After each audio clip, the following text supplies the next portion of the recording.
There is this thing that happens to some of us. A film ends and we're wiping our eyes while the person next to us is already reaching for their phone. Not a sad film necessarily, sometimes just an honest one. Something in it landed somewhere we didn't expect, and now we're blinking fast, hoping nobody looks over. Someone tells us about something difficult they went through, and without announcing it, we feel it, that weight. As if their experience has just become ours for a moment without asking permission. We cry easily, that's the simplest way to say it. At films, during conversations, sometimes just watching a stranger be kind to another stranger for no reason. It happens, and it has always happened, and most of us stop trying to predict when. We've been told what this is, sensitive, usually with two in front of it. Said warmly enough to pass as a compliment, but we know what it actually means. It means the correct amount is less than what you're doing. It means other people don't have this problem. It means something about the way you respond to the world is slightly miscalibrated, and some of us have half believed that. We've spent a long time assuming there's a dial somewhere inside us that's turned up too high, and if we could just find it and nudge it back to where everyone else's sits, things would be simpler, easier, less. But here is what almost none of us have ever done. We have never stopped to actually understand what this is, not the feeling of it. We know that intimately, the mechanics of it. What is actually happening inside us that makes us cry this easily, why our system responds at this intensity when most people's systems do not. And what it means, really means, that we are wired this way. Because what if this thing we've spent years trying to turn down was never a dial set too high? What if it's something else entirely, something we've never been shown the blueprint for? And what if reading that blueprint changes everything about how we've been seeing ourselves? Here is something most of us have never been told. Out of every species on this planet, every animal, every mammal, every primate, humans are the only ones that produce emotional tears. Every creature alive can cry out in pain or distress.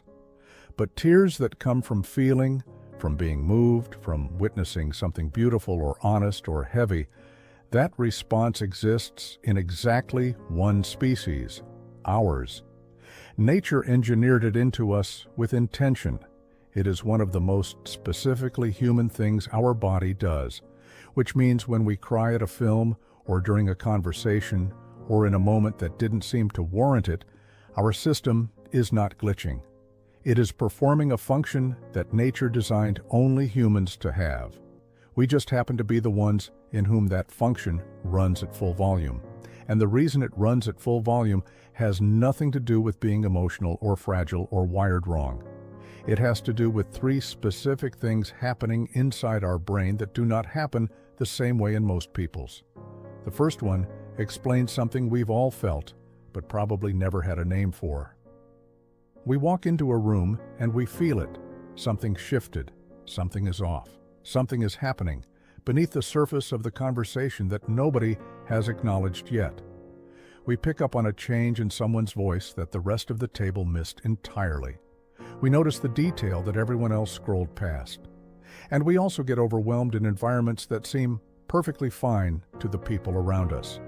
The reason is that most human brains are built with a filter that discards roughly 90% of incoming sensory information.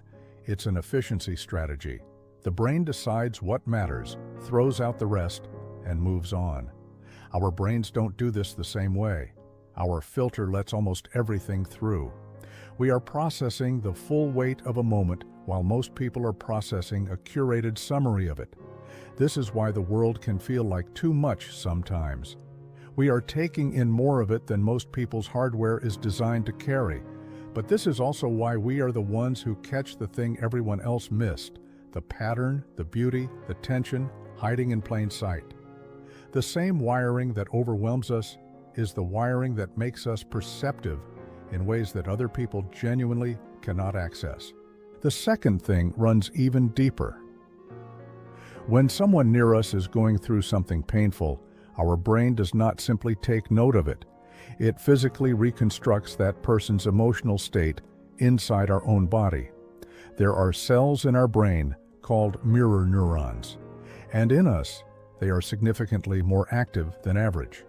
Our brain is running a live simulation of what the other person is feeling, not as an idea, but as a felt experience. This is why we don't just understand that someone is hurting. We feel the hurt arrive in us, uninvited, as if it were our own. This is why a sad scene in a film can make our eyes water, even when we know it's fictional. Our brain doesn't fully distinguish between witnessed pain and experienced pain. It builds a bridge to the other person's reality and crosses it whether we asked it to or not. And that bridge, that involuntary, sometimes exhausting connection to what other people are going through, is also the foundation of every deep bond we have ever formed. Every time someone felt truly understood by us, truly seen, it was because our brain was doing something most brains don't do at that depth. We didn't learn empathy as a skill. Our nervous system is running it as a background process all the time. And then there is the third thing, which might be the one that has caused us the most grief. We are slow to respond sometimes. We hesitate before we answer. We take longer to make decisions than the people around us seem to need. And we have probably beaten ourselves up over this, called it overthinking, called it indecisiveness, wondered why we can't just react and move on the way everyone else does. But what is actually happening when we pause is the opposite of nothing. While most people are responding to what is directly in front of them using quick surface-level processing, our brain is doing something far more involved. It is connecting the current moment to past experience, reading the meaning underneath the words, running possible outcomes before we commit to a response. Psychologists call this deep semantic encoding. It means our brain is processing the full depth of a situation before it lets us act. We are not overthinking. We are thinking at a level of thoroughness that the quick responder never reaches. What looks like hesitation from the outside is actually our brain refusing to settle for the shallow read. These three things, the filter that lets everything in, the mirror neurons running simulations we never asked for, and the depth of processing that won't let us skim the surface, they are not personality traits we developed. They are not habits we picked up. This is the architecture of our brain. This is how we were built. And every time we wished we could just feel less, react faster, care a little less deeply, we were asking our hardware to be something it was never designed to be. The war we've been fighting with ourselves was never a fair one. We were trying to override our own engineering, and now that we can see the blueprint, that fight starts to lose its grip. But understanding how we're wired only answers half the question. Because if this wiring is genuinely more advanced, if we're processing more, feeling more, perceiving more, then why has it felt like a disadvantage for most of our lives? Why has the world treated it like a problem? That answer has nothing to do with us, and everything to do with what the world decided strength is supposed to look like. The world built a very specific definition of strength, and most of us grew up inside it without ever questioning whether it was accurate. Strength meant containment. It meant absorbing things without showing that they landed. It meant moving quickly past loss, staying composed during conflict, keeping the surface still no matter what was happening underneath. The people who could do this were respected. The people who couldn't were considered soft. By that measure, we were never going to pass. We feel things at a depth that makes containment difficult and sometimes impossible. So we were sorted early into the category of people who need to work on themselves, who need to toughen up, who have something to fix before they can be taken seriously. But consider what that definition of strength actually produces when it works. When someone trains themselves to suppress what they feel, that emotion doesn't dissolve. It goes somewhere. It stores itself in the body as tension. It leaks out as irritability over things that don't warrant it. It builds walls around a person so gradually that they don't notice the walls are there until they're wondering why nothing in their life feels close anymore. Relationships stay at a comfortable distance. Joy arrives but doesn't quite land. There is a faint, persistent sense of something missing, but because everything on the outside looks assembled and functioning, nobody investigates it. The culture calls this strength. Psychology calls it accumulation. And accumulation always eventually finds a way to the surface, as burnout, as sudden collapse, as the midlife moment where a person looks around at the life they built and cannot feel any of it.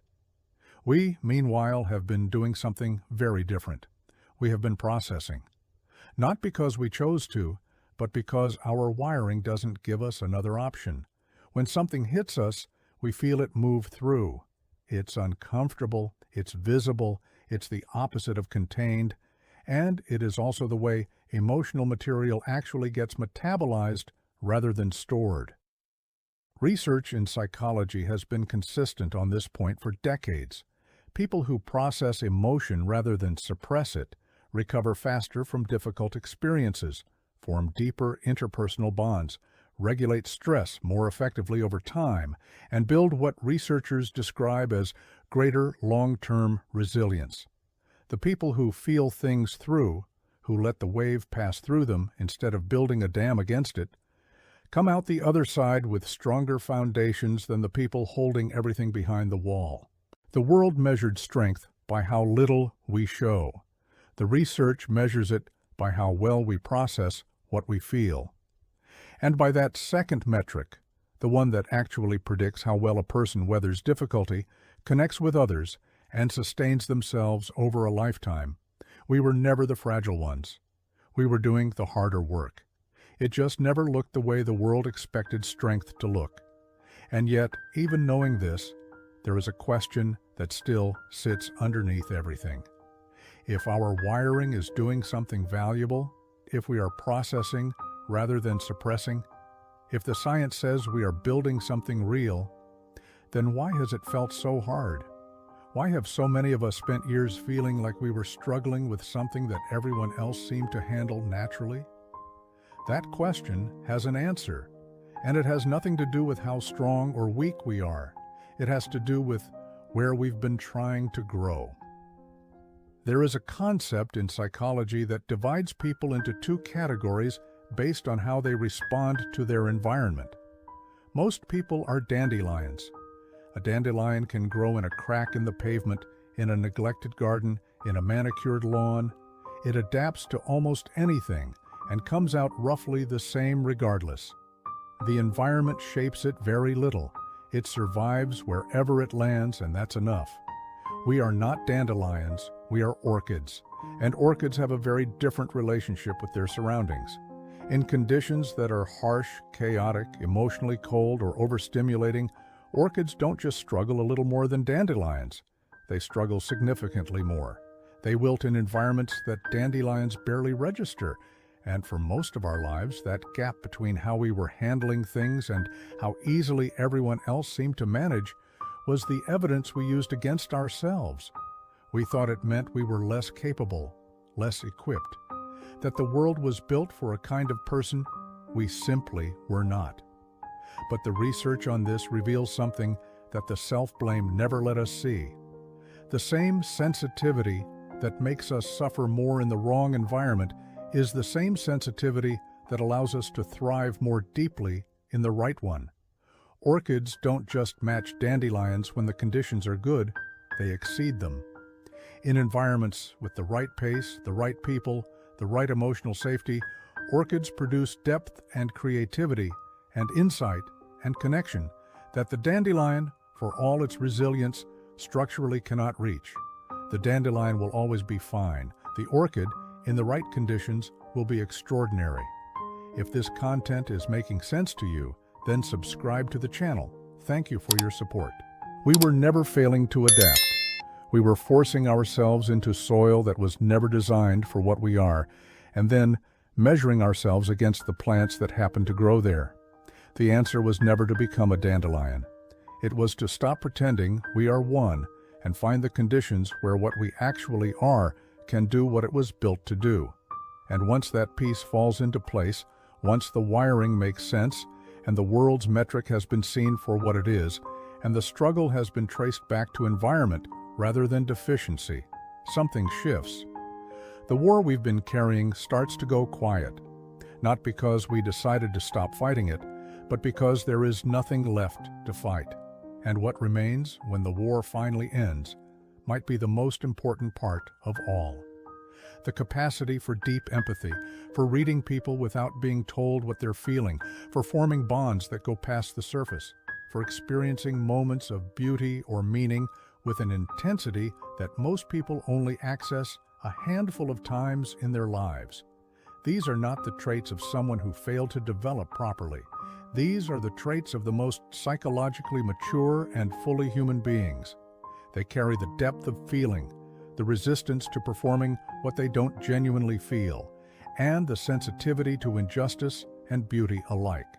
Daniel Goleman spent years building the case that emotional intelligence, the ability to recognize, understand, and navigate emotion in yourself and in others, outperforms IQ as a predictor of how well a person leads, connects, and sustains meaningful work and relationships.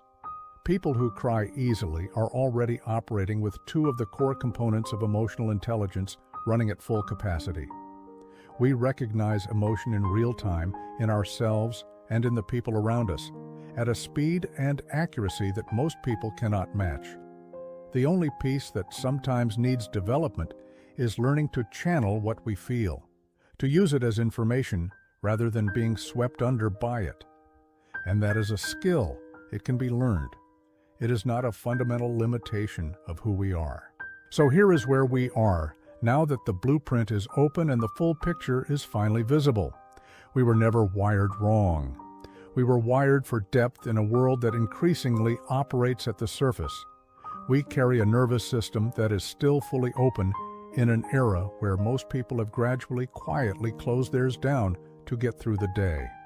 And in a world growing more disconnected, more numb, more efficient at avoiding the full weight of what it means to be alive.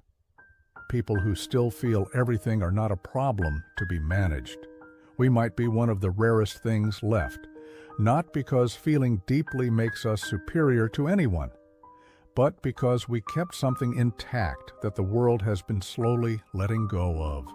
And whether or not anyone says it out loud, that aliveness, that refusal of our nervous system to shut down and settle for less, is something the world still needs, desperately, even if it doesn't know how to ask for it. Now, I want to hear from you. Are you one of those people who cry easily, even at things others seem to brush off? If you are, tell me honestly in the comments, what's your biggest trigger? What is that one thing that hits you every single time, no matter how small it looks to everyone else? Tell me below. And if you found this video helpful, make sure to like the video and also share it to others you know who have these characteristics too. And don't forget to subscribe to the channel.